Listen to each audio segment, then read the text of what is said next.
तुका म्हणे मज धाडिले निरोपा, निरोप घेऊन पाठवलेलं आहे. तुकोबारायांनी सांगितलं आम्हाला देवाने पाठवलं. कोणाकरता? तुमच्याकरताच पाठवलंय.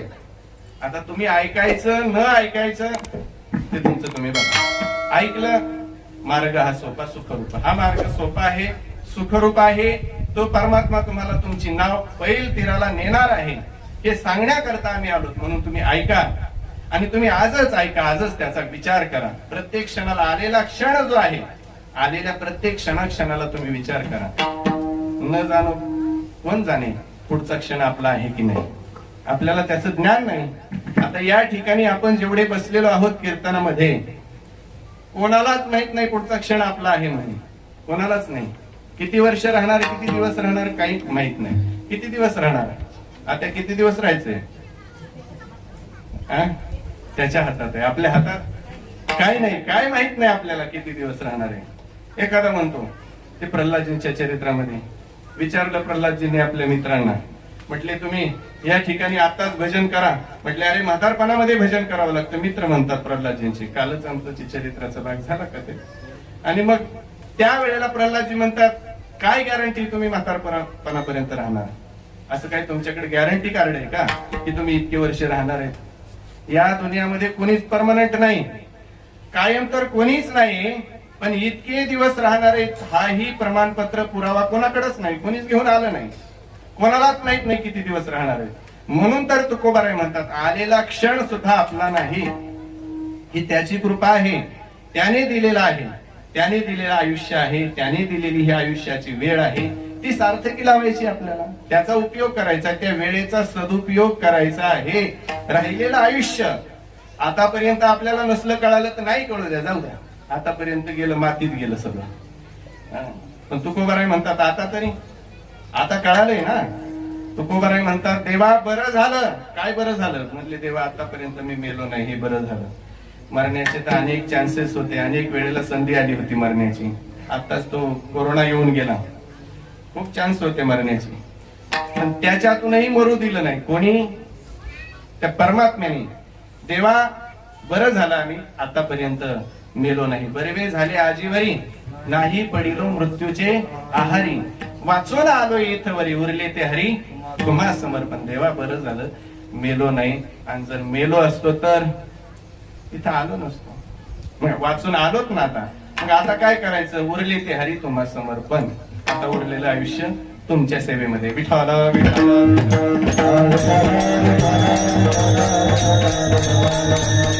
तुकोबाराय म्हणतात, तुम्ही सगळ्यांनीच हा विचार करा, प्रत्येक क्षणाला विचार करा. येणारा जो क्षण आहे आपला आहे, तो आनंदमय करायचा आपल्या हातामध्ये आहे. प्रत्येक क्षणाला आपण हा विचार करायचा, आपल्याला या भवसागरातून, दुःखरूप संसार सागरातून तरुण जायचंय. तरावया पार भवसिंधू. का करायचा तुकोबाराय हा विचार? त्याचं कारण तुकोबाराय सांगतात. नाशिवंत देह जाणार, नाशिवंत देह जाणार,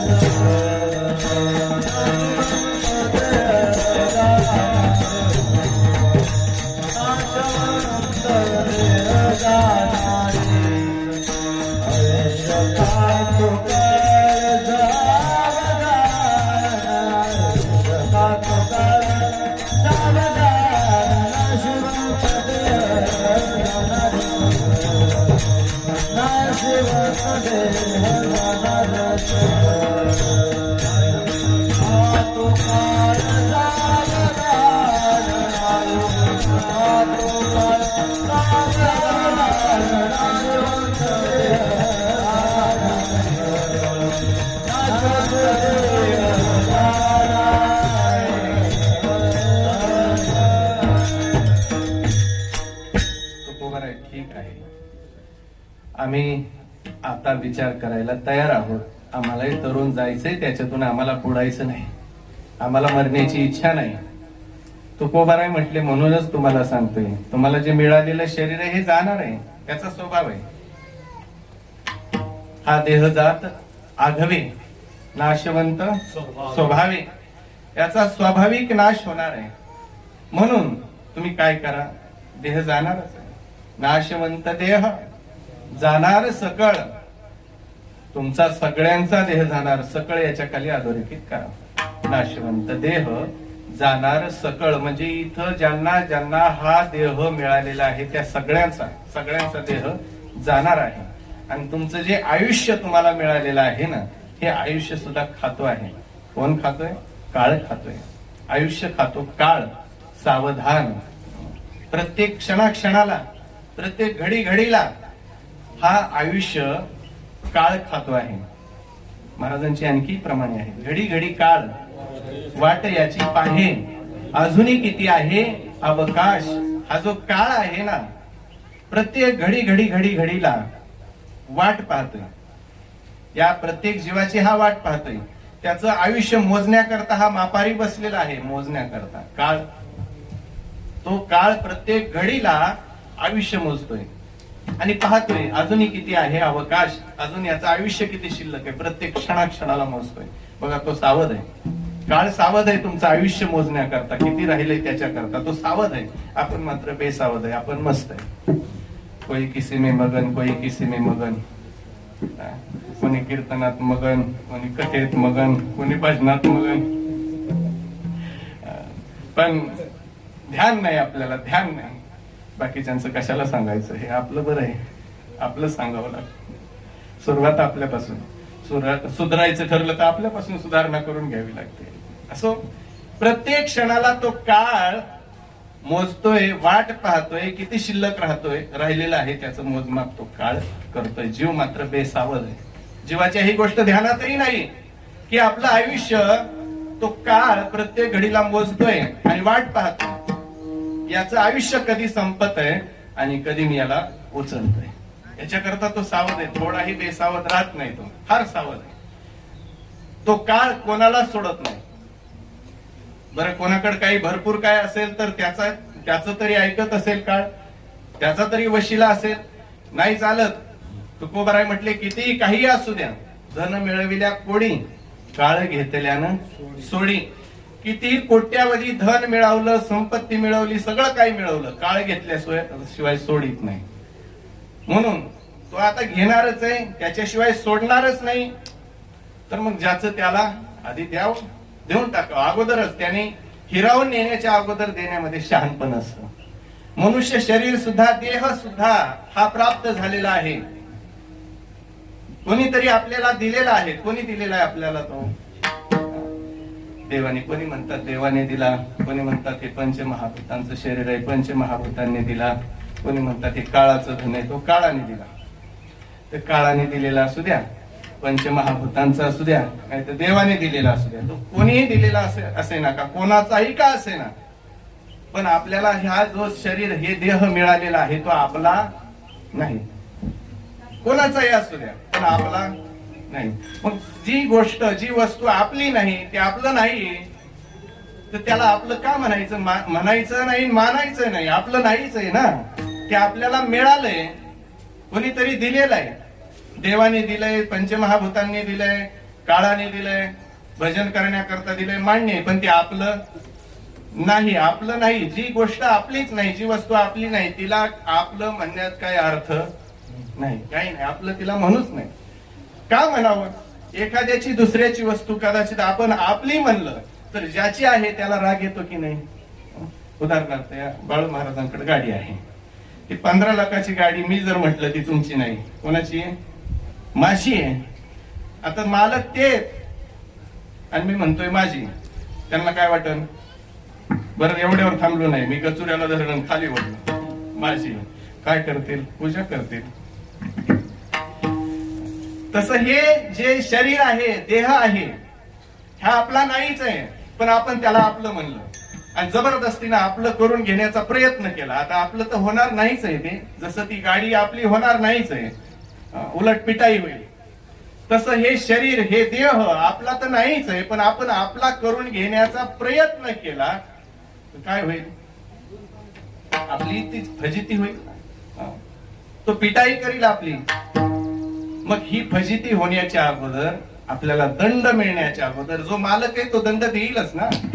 मग त्या काळाने दंड देण्याच्या अगोदर, देवाने दिलेला देह आहे, देवानेही त्याचा दंड देण्याच्या अगोदर किंवा या पंचमहाभूतांनी ते शरीर दिलेलं आहे, त्यांनाही राग येण्याच्या अगोदर त्यांचाही क्रोध अनावर होतो, खवळतात हे पंचमहाभूत.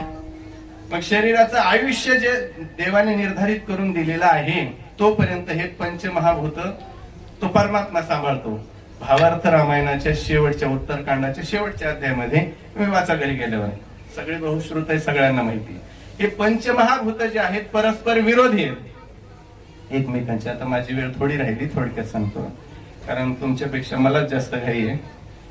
विठाल विठाल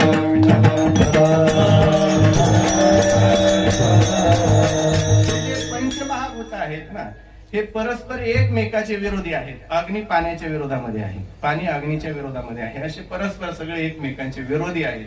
एकमेकाला संपवण्याकरता सारखा प्रयत्न करतात हे पंचमहाभूत, एकमेकांना टिकू देत नाहीत, संपवण्यासाठी ते प्रयत्नशील असतात. मग हे सगळे जे पंचमहाभूत परस्पर विरोधी असताना, त्यांच्याकडे सगळं सामर्थ्य असताना एक संध ठेवण्याचं काम कोण करतंय? तो परमात्मा करतोय. रामप्रभू करतात असं रामायणात सांगितलं, भावार्थ रामायणामध्ये. मग त्या ठिकाणी एक संध राहण्याचं कार्य तो परमात्मा करतो. किती काळ करतो? जो आयुष्य जे काही निर्धारित केलेलं आहे, ते आयुष्याची मर्यादा आहे तोपर्यंत तो सांभाळतो. त्याच्यानंतर तो सांभाळत नाही, त्याच्यानंतर तो निघून जातो. कोण? तो जो आहे तो राम, जो सर्वघटी राम, सर्वस्य चाहम हृदय सन्निविष्टो, एरवी सर्वांच्या हृदय देशी मी अमुक आहे, तैसा हृदयामध्ये मी राम. तो राम जो आहे ते आयुष्य मर्यादा जी आहे ती संपली की सोडून जातो. तो सोडून गेल्यानंतर देह नव्हे चिखलू ओला, मग नुसतं देह नाही राहिला, मग ओला चिखल आहे, तो काही राहिलं नाही त्याच्यात. तो एकदा राम सोडून गेला की संपलं त्याचं. मग हे परस्परी हे जे पंचमहाभूत खवळतात आणि एकमेकांना नष्ट करून टाकतात. मग हे करण्याच्या अगोदर, त्याच्या अगोदर जोपर्यंत तो परमात्मा सांभाळतोय तोपर्यंतच तुकोबाराय म्हणतात सावधान व्हा, सावध व्हा. तोपर्यंतच तुम्ही विचार करा. हा शरीर आहे, हा देह आहे, हा जाण्याच्या अगोदर विचार करा, कारण तो जाणार आहे. देह जाणार यासी काळबा खाणार, म्हणून नाशवंत देह जाणार सकळ, आयुष्य खातो काळ सावधान. ठीक आहे, तुकोबाराय आमच्या ध्यानात आला आता. पण आम्ही आता काय करायला पाहिजे?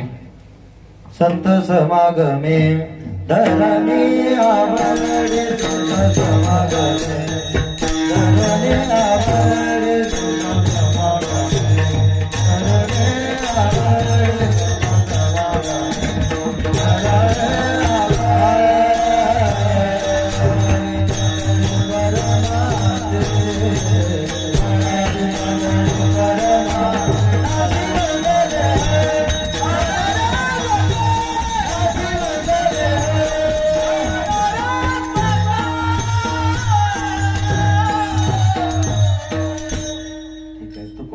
आता तुमच्या ध्यानात आलं ना, हे शरीर नाशवंत आहे, त्याचा स्वभाव आहे, जाणार आहे.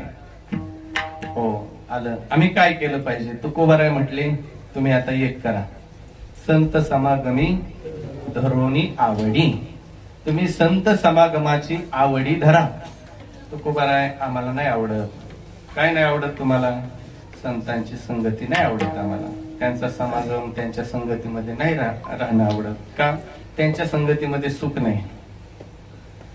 का? कष्ट फार आहेत. का बरं कष्ट आहेत? रात्रंदिवस हे महात्मे चिंतन करतात, भजन करतात, सुखात आरामात त्यांचं जीवन नसतं. पहाटेच उठतात ब्रह्ममुहूर्तावरती आणि देवाचं चिंतन सुरू करतात, आणि पहाटची झोप असते, साखर झोप असते, त्याच्यामध्ये जीवाला सुख वाटतं. त्याच्या विरोधात हे संत महात्मे, म्हणून त्यांच्या संगतीत आम्हाला सुख वाटत नाही आणि आवडही नाही आम्हाला. तुकोबाराय नसली तरी तुकोबाराय म्हणतात तुम्हाला आवड नाहीये, तुम्हाला कुठं विचारलं आवड आहे की आहे की नाही. आता तुम्हाला तुमचं कळालंय ना की हे नाशवंत शरीर आहे, देह आहे, जाणार आहे, काळ खाणार आहे, एक दिवस संपणार आहे, हे तुम्हाला आज कळालंय ना. म्हणून तुम्हाला सांगतोय की तुम्ही संतांची समागम संगती धरा, आवड धरा. धरुणी आवडी, आवडीनं नाही इलाज आहे म्हणून कसं तरी नाही. आता तुमचा इलाज नाही, चालत नाही म्हणून नाही, त्याची गरज आहे म्हणून तुम्ही आवडीनं त्यांच्या संगतीत मध्ये राहा. धरुणी आवडी करावी तातडी परमार्थी. तुम्ही तातडी करा, घाई करा, गडबड करा. कशाची गडबड करा? परमार्थामध्ये येण्याची गडबड करा. म्हटले हे बाकीचा पसारा आता म्हटले त्या सोडून. पसारा सोडून म्हणजे त्याचा त्याग करायचा नाही, अंतकरण वृत्ती त्याच्यातली काढून घ्यायची, त्याच्यात राहायचं. ऐश्वर्यात राहा, नका तेजू रांडा पुरे, सुखी करावा संसार. तुम्ही राहा, संसारात राहा, प्रपंचात राहा, ऐश्वर्यात राहा, पण चित्तवृत्ती तिकडची काढून घ्या. तिकडची काढा आणि इकडे लावा. परमार्थामध्ये करावी तातडी परमार्थी. इकडे येण्याची घाई करा, गडबड करा, तातडी करा. आल्यानंतर घाई करू नका. आता आलात ना, आता निवांत राहा. तुका म्हणे निवांत राहा. आता इथं आल्यानंतर भजनात आलात, परमार्थात आलात, संगतीमध्ये आलात. संतांच्या संगतीमध्ये तुम्ही आल्यानंतर आता काही करण्याचं काय कारण आहे? आता अजिबात गडबड करू नका, काही बोलू सुद्धा नका, तुम्ही त्यांना विचारूही नका. संत महात्म्यांचं डोकं खराब करू नका, त्यांना भलतं सलत विचारी जाऊ नका, विचारूच नाही.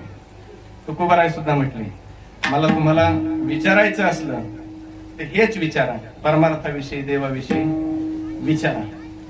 बोलायचं असलं तर हेच बोला, नाही तर बाकी बोलायचं असेल तर बोलूच नका. मला ते ऐकायचंही नाही, ऐकण्याची इच्छा नाही, त्याच्यामध्ये काही तथ्यही नाही. म्हणून तुम्ही काही संत महात्म्यांकडे गेल्यानंतर काहीच बोलू नका, आपलं डोकं लावू नका. त्यांच्या संगतीत तुम्ही गेलात, त्यांच्या समागमामध्ये राहिलात, आपोआप तुमचं कल्याण होईल. त्याच्यासाठी वेगळं काही करण्याची गरज नाही. फक्त या या.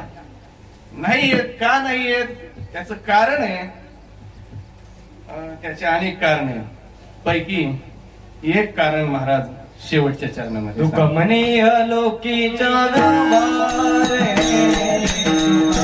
तुका म्हणे अलोकीच्या दरबारे, तुका म्हणे अलोकीच्या दरबारे, तुका म्हणे अलोकीच्या दरबारे.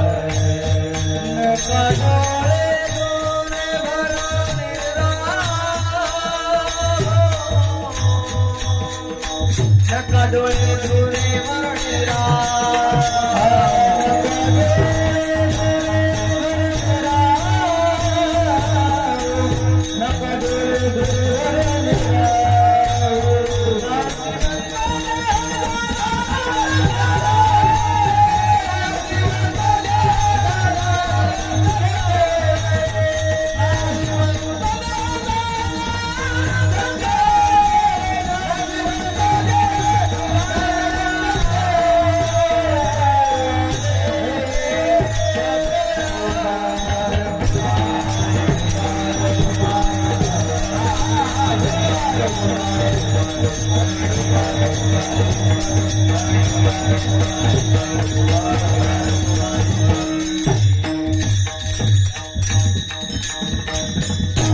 शेवटच्या चरणामध्ये जगद्गुरु तुकोबाराय म्हणतात, तुम्हाला संत समागमाची गरजही वाटत नाही, आवड निर्माण होत नाही.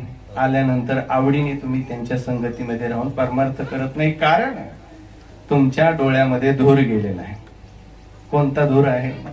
इहलोकीच्या व्यवहाराचा धूर. धूर तीन प्रकारचा. वैकुंठवासी आमचे गुरुवर्य ज्यांच्या चरणाजवळ बसून भगवद्गीतेचा अन्वय अर्थ श्रवण केला, ज्यांच्या आम्ही लाथा सुद्धा खाल्ल्या, वैकुंठवासी गुरुवर्य पांडुरंग महाराज वैद्य बाबा. बाबा या अभंगावर चिंतन करत असताना आळंदीमध्ये इंद्रायणी मातेच्या घाटावरती कीर्तन ऐकलं. या क्षणक्षणा या अभंगावरती बाबा सांगायचे, धूर संपत्तीचा धूर, सत्तेचा धूर, अनेक प्रकारचा धूर असतो. हा धूर आहे, हा डोळ्यामध्ये गेलेला आहे. आणि धुराचं काम काय? डोळ्यात गेल्यानंतर ज्याच्या डोळ्यात गेलाय त्याला काही दिसत नाही, काही दिसत. धूर हा वाईट आहे. धुराचं काम काय? पुढचं काही दिसू द्यायचं नाही. म्हणून कोणताही धूर असू द्या, सत्तेचा असू द्या, संपत्तीचा असू द्या, तारुण्याचा असू द्या, तारुण्याचाही हा एक धूर असतो. तारुण्याच्या मध्ये न मानी कोणाशी सदा मुसमुशी डोळे जायचा, कोणालाच मानत नाही. तारुण्य हे फार वाईट आहे. तारुण्य चांगलं आहे जर परमार्थात आत असेल तर. तरणा भाग्यवंत नटे हरी कीर्तनात. तारुण्यामध्ये जर परमार्थामध्ये आला, चिंतन करत असाल तर तो भाग्यवंत आहे. एरवी व्यवहारामध्ये तारुण्य हे फार वाईट आहे, घातक आहे जीवासाठी. म्हणून महाराज म्हणतात, हा धूर तुम्ही तुमच्या डोळ्यामध्ये जाऊ देऊ नका. तुका म्हणे इह लोकीच्या व्यवहारे नये डोळे धुरे भरुणी राहो, का तर नाशवंत देह जाणार सकळ आयुष्य खातो काळ. सावधान, तुम्ही सावध व्हा. सावधान सावधान असा बोर्ड लावलेला आहे. हा बोर्ड कोणत्या ठिकाणी लावला जातो? आपण रस्त्यामध्ये सुद्धा बोर्ड पाहतो ना, सावधान, पुढे गतिरोधक आहे, पुढे सावधान, पुढे धोका आहे, पुढे वळणदार रस्ता आहे, पुढे खड्डा आहे, पुढे धोक्याचे वळण आहे. सावधान, काही धोका असेल सावध केलं जातं. या ठिकाणी जगद्गुरु तुकोबाराय सावधान म्हणतात, त्या अर्थी काहीतरी धोका आहे. मग धोका ज्या ठिकाणी आहे त्या ठिकाणी सावध झालं पाहिजे. बोर्ड वाचून तरी सावध झालं पाहिजे. बऱ्याच वेळेला बोर्ड वाचतात, पाहतात, पण त्याच्याकडे ध्यान देत नाही. मग होतं काय, वळणावरती एखादी विहीर असते, तिथं बोर्ड लावलेला असतो अगोदरच, त्याच्या 200 मीटर पुढे वळण आहे आणि वळणाच्या जागी एक विहीर आहे. पण त्या बोर्डाकडे आपण ध्यान देत नाही, पाहत नाही, त्याच्याकडे आपलं ध्यान नाही. मग होतं काय, त्या वळणाकडे आपलं ध्यान नाही. मग त्या वळणाकडे ध्यान न दिल्यामुळं, सावध न झाल्यामुळं काय होतं, धोका होतो.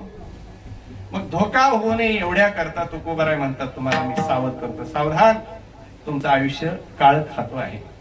हा देह नाशवंत आहे, त्याचा स्वभाव आहे, त्याचा नाश होणार आहे. नाही करायचा म्हटलं तरी होणार आहे. स्वभाव नाश त्याचा आहे. स्वभाव नाश, आश्रय नाश, परता नाश आता सांगायला वेळ नाही आपल्याला. याचे प्रकार आपण नेहमीच ऐकत आहात.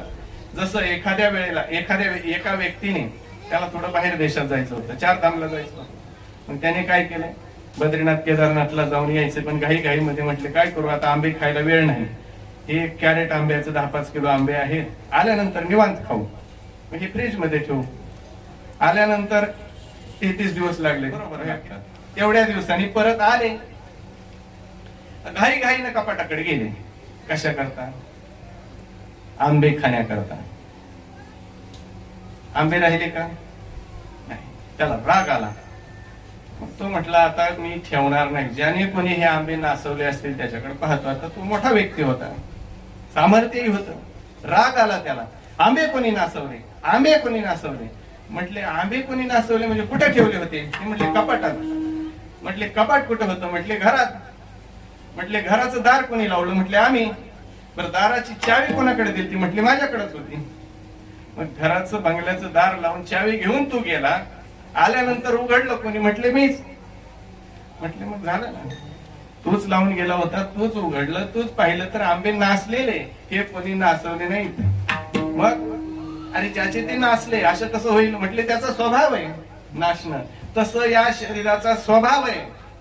हे कोणी नासवलं नाही, याचा नाश कोणी केला नाही. नाही केला तरी ते किती सांभाळण्याचा प्रयत्न केला, किती व्यवस्थित फ्रीज मध्ये जपून ठेवण्याचा प्रयत्न केला, तरी सुद्धा एक दिवस त्याचा नाश होणार आहे. का? त्याचा स्वभाव आहे, नाशवंत स्वभावे. म्हणून हा नाशवंत देह आहे. नाशवंत देह जाणार सकळ आयुष्य खातो काळ. सावधान, एवढ्या करता तुम्ही सावधान व्हा आणि राहिलेलं जे आयुष्य आहे त्याच्यामध्ये नामचिंतन करा. नामचिंतन करा आणि आपलं कल्याण करून घ्या. कारण या कलियुगामध्ये नामचिंतनासारखं दुसरं प्रभावी साधन नाही. या कलियुगामध्ये केवळ नामचिंतन आहे. नामचिंतन करायचं. कोणत्या नामाचं चिंतन करायचंय? तर जे राम कृष्ण हरी संतांनी सांगितलेला जो महामंत्र आहे त्या मंत्राचं चिंतन करायचंय. राम कृष्ण हरी विठ्ठल केशवा मंत्र हा जपावा. सर्व काळ त्याचं नामचिंतन करायचं आहे. रात्रंदिवस नामचिंतन करायचं आहे. संसारात राहायचं, प्रपंचात राहायचं, काम धंदा करायचा, सगळं करायचं. पण ते काम करत असताना काही म्हणा राम राम. काम धंदा करा, काय त्याग करण्याची गरज नाही, सोडण्याची गरज नाही. जे काही करायचं ते करा, पण ते करत असताना तुम्ही राम राम म्हणत करा, रामकृष्ण हरी म्हणत करा. तुकोबाराय म्हटले तुमचं कल्याण झाल्याशिवाय राहणार नाही. परमात्मा तुमचं कल्याण करेल. असो, या ठिकाणी ज्या सुपुत्रांनी आपल्या पित्याच्या ऊर्ध्व गतीसाठी हा एवढा मोठा उपक्रम या ठिकाणी राबवला, एवढं मोठं नामसंकीर्तन महोत्सव या ठिकाणी ठेवला, त्या सुपुत्रांना आणि या पिताजींच्या सुकन्या त्यांना पुन्हा पुन्हा धन्यवाद, कोटी कोटी धन्यवाद. परमात्म्याला प्रार्थना आहे, विनंती आहे की हे जे सुकन्या आणि सुपुत्र आहेत हे सात्विक मुलं आहेत. परमात्म्याने त्यांना दीर्घ आयुष्य देव, निरोगी आयुष्य परमात्म्याने प्रदान करो आणि त्यांनाही जीवनामध्ये भरभराट परमात्म्याने प्रदान करो आणि ज्या पित्याच्या प्रित्यर्थ हा या ठिकाणी नाम संकीर्तन महोत्सव आयोजित केलेला आहे त्या पित्याला सुद्धा परमात्म्याने ऊर्ध्व गती प्रदान करो, आपल्या चरणाजवळ आश्रय देव, आपल्या स्वरूपामध्ये विलीन करून घेऊन त्यांना आनंद देव, ही ईश्वराच्या चरणी प्रार्थना करून याच ठिकाणी सेवेला पूर्ण न्यूनते पुरते अधिकते सरते करून घ्यावे तुमते विनवितो असे पायाच्या प्रसादे काही बोलिलो विनोदे मज क्षमा करणे संती नवे भूतयुक्ती नवे हा उपदेश तुमचे बडबडिलो शेष तुमच्या कृपेचे पोसणे जन्मोजन्मी तुका म्हणे ज्ञानेश्वर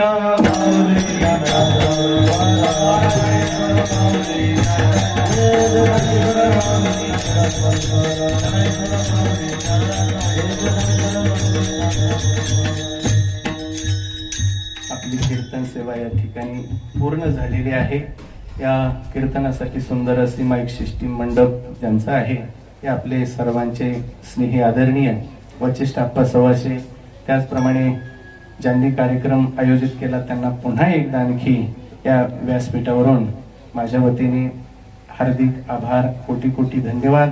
या ठिकाणी जे टाळकरी आलेले आहेत आपल्या गावातील परिसरातील मामल्यातील जे काय आजूबाजूला लक्ष्मीपूर परभणी केसापुरी पिंपरखेड सर्वांनाच अंतःकरणपूर्वक त्यांचे आभार, त्यांना कोटी कोटी पुन्हा पुन्हा धन्यवाद देऊन याच ठिकाणी वाणीला पूर्ण विराम. विठ्ठल जय जय